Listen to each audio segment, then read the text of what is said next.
தங்களை பத்தி எதையும் சொல்லிடக்கூடாதுங்கிற பயம் அமைச்சர்களை வாட்டி வதக்கிக்கிட்டு இருக்குன்னு சொல்றாங்க தலைமைச் செயலக வட்டாரத்துல. ஆர்கே நகர் தொகுதியில அதிமுக அம்மா அணி சார்பில் பண பட்டுவாடா நடக்குதுன்னு வந்த கம்ப்ளைண்ட் அடிப்படையில கடந்த 7ஆம் தேதி சுகாதாரத்துறை அமைச்சர் விஜயபாஸ்கர் வீட்டுல ரைட் நடந்தது.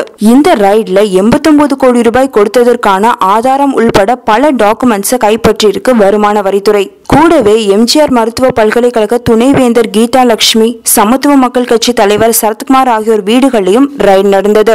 நேத்து சரத்குமார் மனைவி ராதிகாவோட ராடன் மீடியா நிறுவனத்திலையும் வருமான வரித்துறை சோதனை நடந்தது. விஜயபாஸ்கர் வீட்டுல இருந்து கைப்பற்றின டாக்குமெண்ட்ஸ்க்கு உரிய ஆதாரத்தை கொடுக்கணும்னு அதிகாரிகள் கேட்டிருந்தாங்க. இதுக்கு 3 நாள் டைம் கேட்டிருந்தாரு விஜயபாஸ்கர். இன்னும் 1-2 நாட்கள்ல வருமான வரித்துறை அலுவலகத்துல ஆஜராக இருக்காரு விஜயபாஸ்கர். முந்தின நாள் இவர்கிட்ட விசாரணை நடந்துச்சுன்ற நியூஸை கேட்டோடனே பல அமைச்சர்களுக்கு தூக்கமே போயிடுச்சான். ஏன்னா விஜயபாஸ்கரை பொறுத்தவரையிலும் மற்றவங்களையும் காட்டி கொடுக்க தயங்க மாட்டாருங்கிற எண்ணம் அமைச்சர்கள் மத்தியில வளம் வருது. சேகர் ரெட்டி பிரச்சனை பெருசானப்போ கேபினெட்ல கோலூச்சும் 5 அமைச்சர்களை வளைப்பாங்கன்ற பேச்சு அடிபட்டது. ஆனா மத்திய அரசு நடவடிக்கைகளை வேகப்படுத்தல. அவங்க சொல்றத நாம கேக்குறோம், நம்ம கிட்ட வரமாட்டாங்கன்னு அமைச்சர்கள் எல்லாரும் அசால்ட்டா இருந்தாங்க. அதுவே அவங்களுக்கு இப்போ வினையா போச்சு. ஆர்கே நகரை பொறுத்தவரையில OS மணியன், செங்கோட்டையன், திண்டுக்கல் சீனிவாசன் உள்பட ஒவ்வொரு அமைச்சர்களுக்கும் தலா 30,000 வாக்காளர்கள் வரைக்கும் ஒதுக்கப்பட்டிருந்திருக்காங்க. இந்த வாக்காளர்களை தொப்பி சின்னத்துல வாக்களிக்க வைக்கணுங்கிறது தான் அதிமுக அம்மா அணியோட முக்கிய குறிக்கோள்.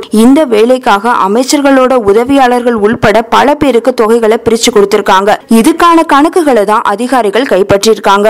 எந்த அமைச்சருக்கு எப்போ பணம் கொடுத்தாங்க, வரி ஏய்ப்பு மூலம் பதுக்கப்பட்ட இந்த பணத்தை எந்த வகையில கொண்டு போனாங்க, இந்த பணத்துல எந்தெந்த அமைச்சர்களுக்கு பங்கு இருக்கு, கார்டனோட கணக்கு எவ்வளவுங்கிற எல்லா விவரமும் தெரிஞ்சவர் தான் விஜயபாஸ்கர். வருமான வரித்துறை விசாரணையில இந்த விவரங்களை எல்லாரும் விஜயபாஸ்கர் சொல்லிட்டாங்கன்னா அமைச்சர்களோட சொல்லி முடிஞ்சிடும். அதனாலதான் எல்லா அமைச்சர்களும் இப்போ பயத்துல நடுங்கிட்டு இருக்காங்க. இந்த செய்தி உங்களுக்கு பிடிச்சிருந்தா லைக் அண்ட் ஷேர் பண்ணுங்க. உங்க கருத்துக்களை கமெண்ட் பண்ணுங்க. மறக்காம நெட் டிவி ஃபார் யூக்கு சப்ஸ்கிரைப் பண்ணிடுங்க.